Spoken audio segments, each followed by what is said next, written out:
नमस्कार दोस्तों, मैं आप सभी का स्वागत करता हूं अपने YouTube चैनल एग्ज़ाम कॉपी में। दोस्तों, आज हम बात करेंगे चट्टानों के बारे में, ठीक है? हम ये समझने का प्रयास करेंगे कि उत्पत्ति के आधार पर ये मतलब इनके कितने प्रकार हैं, ठीक है? उनको देखेंगे और उसमें जो उनका जो नामकरण जो किया गया है, ठीक है? वो किस प्रकार से किया गया है, जैसे कि अग्नि शैल में कौन-कौन सा आता है, जो कि हमेशा पूछा जाता है परीक्षा में, ठीक है? इन सारी चीज़ों को हम देखते हुए आगे बढ़ेंगे और हम अच्छे से समझेंगे हर एक चीज़ को, ठीक है? तो ठीक है दोस्तों, अगर आपने चैनल को सब्सक्राइब नहीं किया तो प्लीज़ सब्सक्राइब कर लीजिए, बेल आइकन को ऑन कर लीजिए, लाइक करिए, कमेंट करिए और शेयर करिए, ठीक है? और कल की जो हमारी क्लास जो हुई थी क्या था हमारा आंतरिक संरचना किसका? पृथ्वी का आंतरिक संरचना। अगर आपने नहीं देखा तो प्लीज़ जाकर देख लीजिए, क्योंकि मैंने उसमें पूरा बढ़िया से डिटेल में बताया कि भूपर्टी क्या होता है, मेंटल क्या होता है, ठीक है, कोर क्या होता है और इनके बीच में जो असंबद्धता होती है वो कौन कौन सी असंबद्धता होती है, और मैंने ट्रिक भी बताया था कि कैसे आप उसको याद रख सकते हैं, ठीक है? तो ठीक है दोस्तों, अगर आपने चैनल को सब्सक्राइब नहीं किया तो प्लीज़ सब्सक्राइब कर लीजिएगा और हम क्लास को स्टार्ट करते हैं, ठीक है? देखिए, स्थल मंडल समझ लीजिए कि ये हम स्थल मंडल में ही बात करेंगे हम इसकी, ठीक है?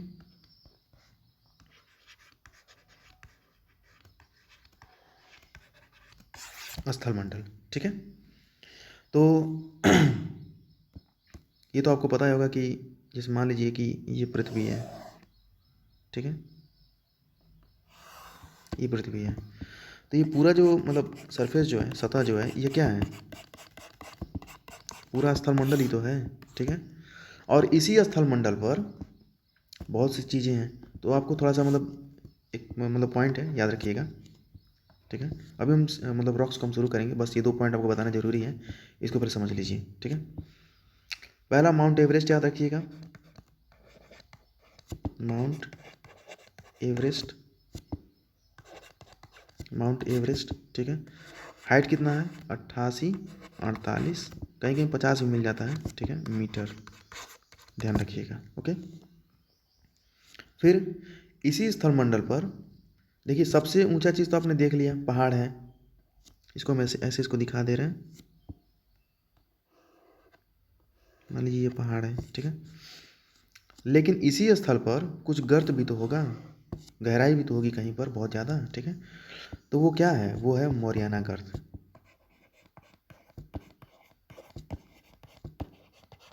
मोरियाना गर्त। इसकी जो गहराई है वो है 11,033 मीटर, समझ रहे हैं? 11 किलोमीटर तक उसकी गहराई है और ये पृथ्वी पर पाए जाने वाली सबसे गहरी गहराई है ये, ठीक है? इसके मतलब इससे ज़्यादा कहीं गहराई नहीं पाया गया है, ठीक है? तो ये 2 चीज़ आपको याद रखना था कि पृथ्वी पर यानी कि स्थल मंडल पर सबसे जो ऊंचा जो मतलब जो चीज़ है वो क्या है? वो आपका पर्वत है। कौन सा? तो माउंट एवरेस्ट, ठीक है? और सबसे गहरी जो चीज़ है वो कौन है? तो वो मौरियाना गर्त है, जिसकी गहराई है 11,033 मीटर, ठीक है? इस चीज़ को आपको ध्यान रखना है, ओके? अब चलिए हम चट्टानों को अब देखना शुरू करते हैं।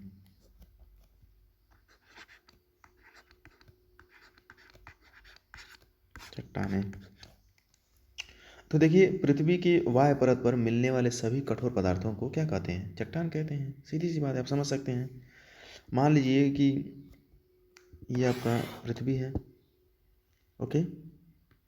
यहाँ पर ये ऐसे ऐसे कुछ रखा हुआ है, लेकिन ये ऐसे ऐसे हो गया, फिर ऐसे ऐसे हो गया, फिर ऐसे ऐसे हो गया। तो ये जो चीज़ें हैं ना, इनको हम चट्टान नहीं कहेंगे, ठीक है? इनका भी एक क्राइटेरिया होता है। अब ऐसा नहीं कि इसको आप हाथ में लिए हैं, फट से मिट्टी बन गया, क्या मतलब है इसका? ये चट्टान थोड़े ना है, ठीक है? फिर इसको भी हम चट्टान नहीं कहेंगे, क्योंकि हो सकता है कि ये भी कुछ समय बाद फूट जाए। लेकिन कहने का मतलब ये कि जो अत्यधिक कठोर जो चीज़ें होंगी, ठीक है, जो अत्यधिक कठोर पदार्थ होंगे, जो शैल होना चाहिए, सबसे बड़ी बात ये कि शैल यानी कि पत्थर होना चाहिए वो चीज़, ठीक है, और एकदम कठोर हो, तो उसको क्या कहेंगे? उसको कहेंगे चट्टान, ठीक है? देखिए, उत्पत्ति के आधार पर इनको 3 भागों में बांटा गया है।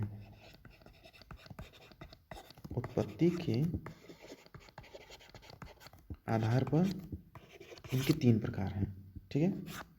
तीनों को हम देखते हैं, नाम पहले नाम देख लेते हैं, फिर उसके बाद इनको हम देखेंगे क्रम से, ओके? तो पहले नाम देखिए, अग्नेय शैल,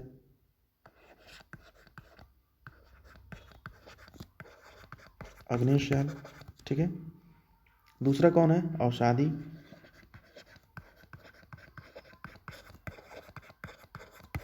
अवसादी सेल। तीसरा कौन है? तो तीसरा है रूपांतरित सेल। ठीक है, इस चीज़ को आपको ध्यान रखना है कि उत्पत्ति के आधार पर हमने सेल को 3 भागों में बांट रखा है। अग्नेय सेल, इग्नियस रॉक्स, अवसादी सेल यानी कि सेडिमेंट्री रॉक्स, और रूपांतरित यानी कि मेटाफोरिक रॉक्स। इंग्लिश मत याद रखिए, बस हिंदी में याद रखिए कि अग्नेय सेल है, अवसादी है और रूपांतरित है। ठीक है, इस प्रकार से आपको इन तीनों को देखना है। अब चलिए अब एक एक करके सबको समझ लेते हैं। अग्नेय सेल पहला हेडिंग डाल दीजिए।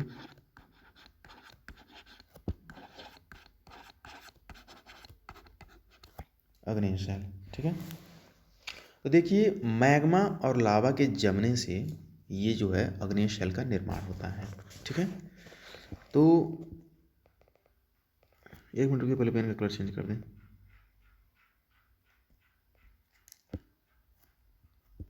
मैग्मा प्लस लावा। ठीक है, मैग्मा और लावा के क्या होता है? जमने से। जब ये जमेंगे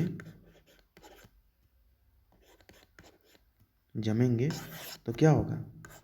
अग्नेय चट्टान बनेगी। अग्नेय चट्टानों का निर्माण होगा। अग्नेय चट्टानों का निर्माण होगा। ठीक है, इस चीज़ को समझिए। ओके, इनको क्या कहते हैं? इनको कहते हैं प्राथमिक सेल। प्राथमिक सेल इनको कहते हैं। तो देखिए परीक्षा में कभी कभी पूछा जाता है कि अग्नेय चट्टानों का निर्माण कैसे होता है, तो आपको बताना पड़ेगा कि सर ये मैग्मा और लावा के जमने से होता है। ठीक है, और अग्नेय चट्टानों का क्या कहते हैं? अग्नेय चट्टानें ये प्राथमिक सेल हैं कि द्वितीय हैं, कौन सी हैं? तो आपको बताना होगा कि अग्नेय सेल जो हैं ये प्राथमिक सेल हैं। ठीक है, ओके।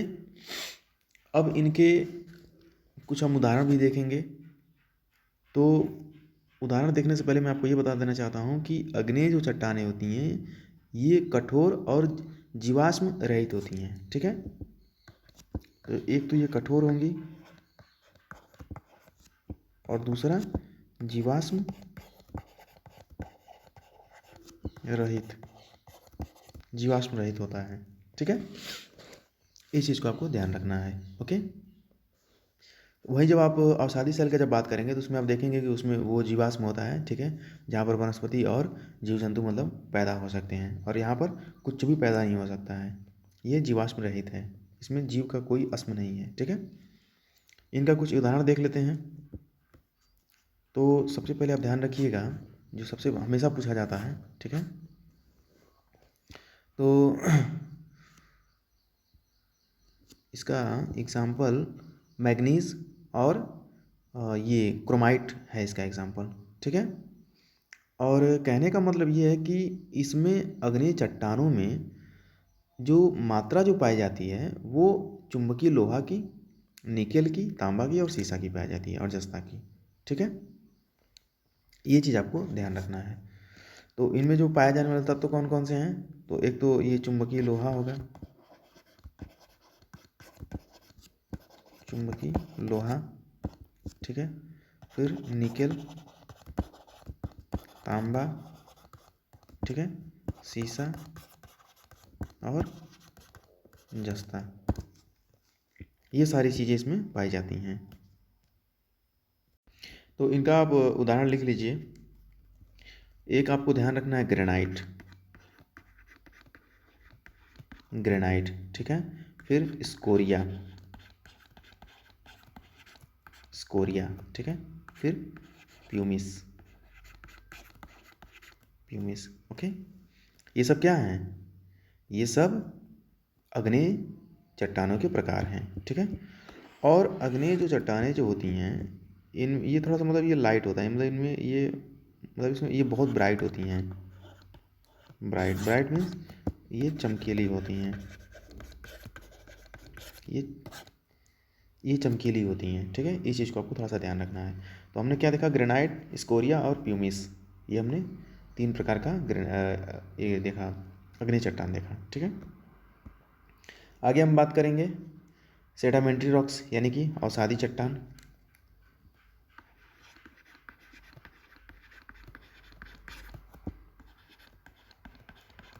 अवसादी चट्टान, ठीक है, ये क्या है?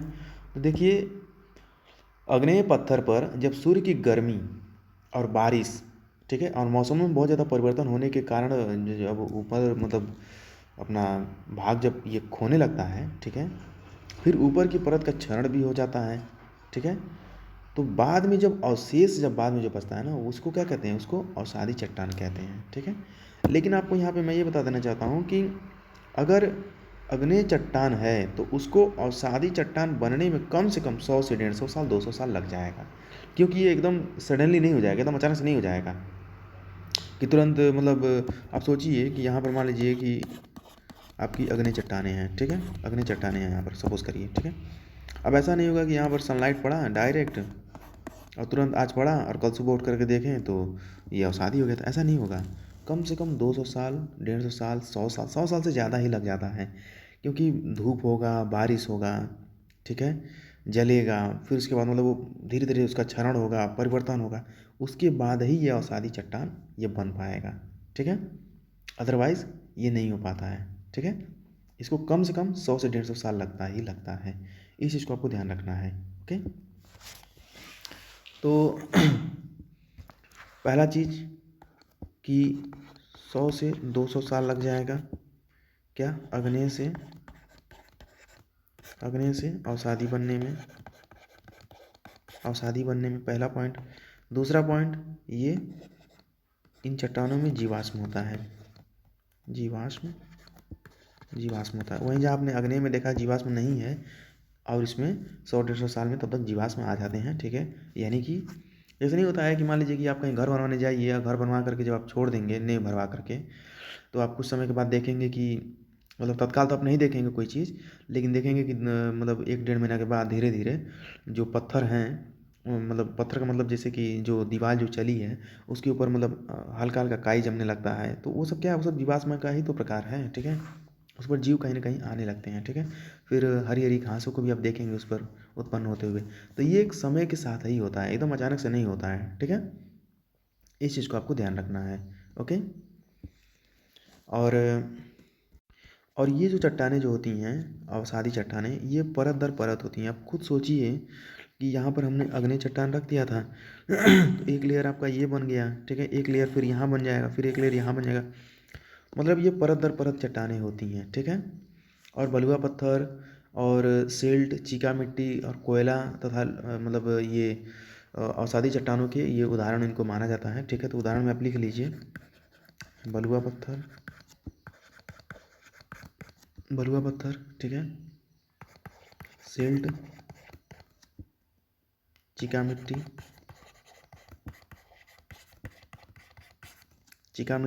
ठीक है, कोयला, ये सब क्या है? ये सब अवसादी शैल के ही प्रकार हैं, ठीक है। और अवसादी चट्टानों में लौह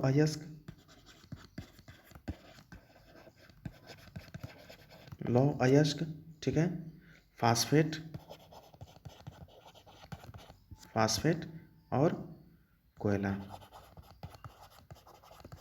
प्लस सीमेंट पाया जाता है, ठीक है। जैसे हमने देखा था ना कि अग्नि चट्टान में क्या था?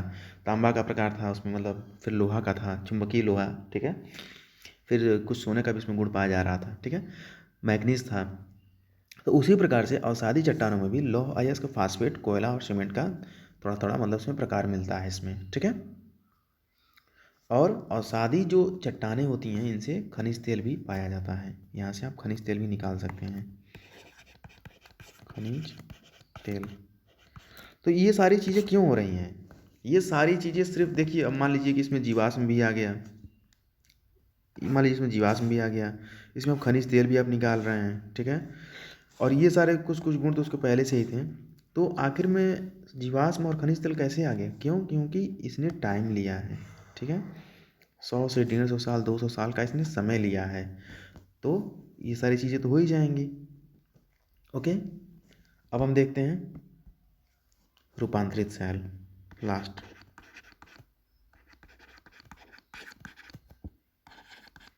रूपांतरित सेल, ठीक है। तो रूपांतरित सेल में क्या होता है, जैसे कि मान लीजिए कि रासायनिक जो क्रियाएं जब होती हैं, ताप और ताप जब अधिक जब हो जाता है तो अग्नेय और अवसादी सेलों की जो मतलब रूप जो होते हैं ना, वो परिवर्तित होने लगते हैं, समझ रहे हैं। और रूपांतरित अथवा इनको कायांतरित सेल इसलिए कहा जाता है। क्यों? क्योंकि मान लीजिए कि यहाँ पर हमारा क्या था, अग्नेय चट्टान था ऐसे, ठीक है, इग्नियस रॉक्स।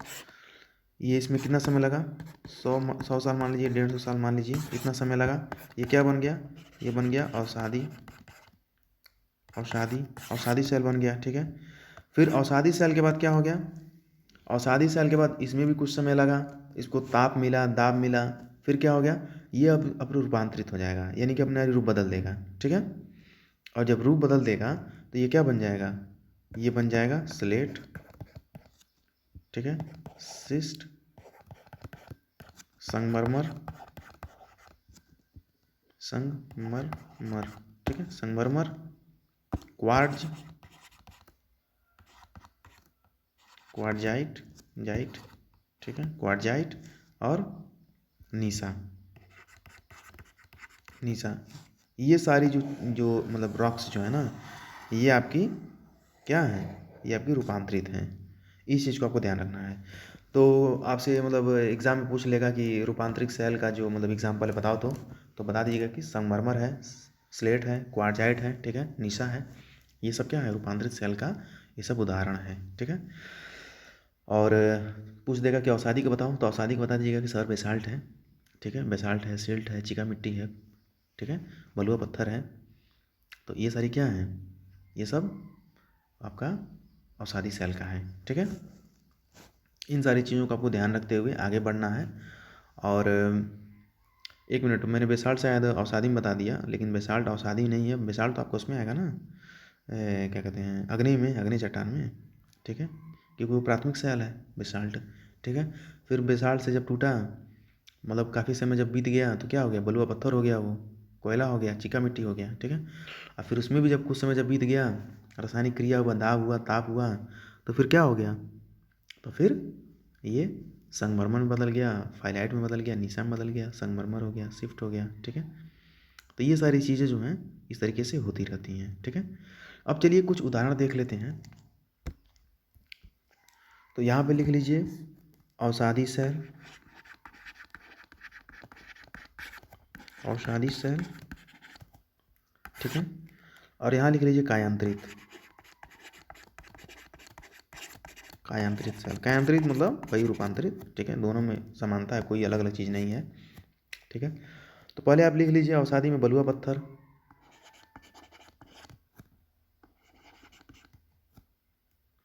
बलुआ, एक मिनट,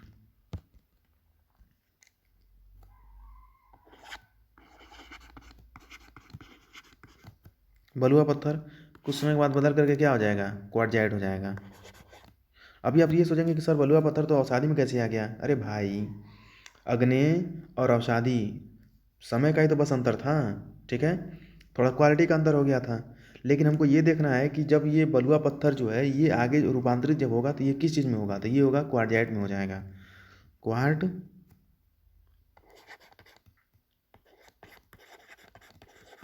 क्वार्टजाइट, ठीक है। फिर चूना पत्थर, चूना पत्थर ये बदलेगा किस में, ये संगमरमर में बदल जाएगा, संगमरमर, संगमरमर क्या है आपका, रूपांतरित ही तो है, ठीक है। फिर शेल,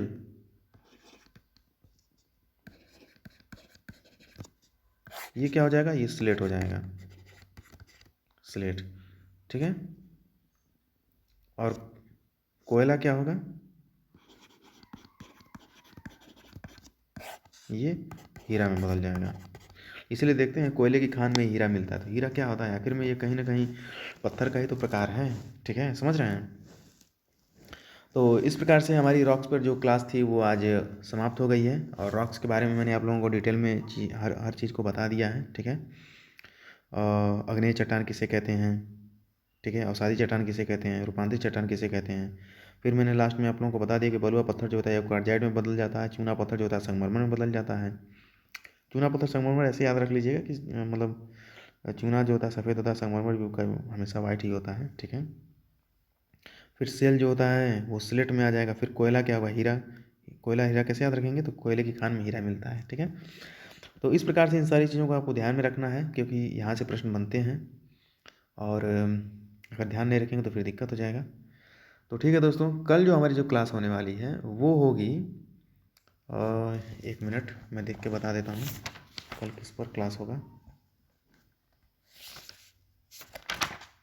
ठीक है, कल की क्लास का मैं अभी डिसाइड मैंने नहीं किया है, ठीक है। तो कल हम देखेंगे कि कल क्या पढ़ना है, आपको बता दूंगा मैं, ठीक है। तो अगर आपने चैनल को सब्सक्राइब नहीं किया तो प्लीज़ सब्सक्राइब कर लीजिए, बेल आइकन को ऑन कर लीजिए, लाइक करिए, कमेंट करिए और शेयर करिए। मिलता हूँ फिर मैं आप लोगों को अगली वीडियो में, तब तक के लिए नमस्कार।